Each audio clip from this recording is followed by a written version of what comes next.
Lazima uchukue mingi.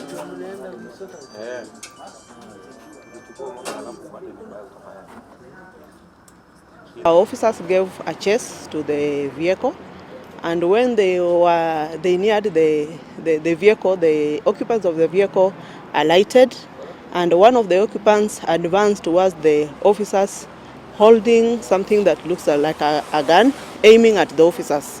So the officers reacted, and they fatally injured 3 male adults who were in that vehicle. Right now, we have towed the vehicle to Juja Police Station, where we shall carry out more investigation.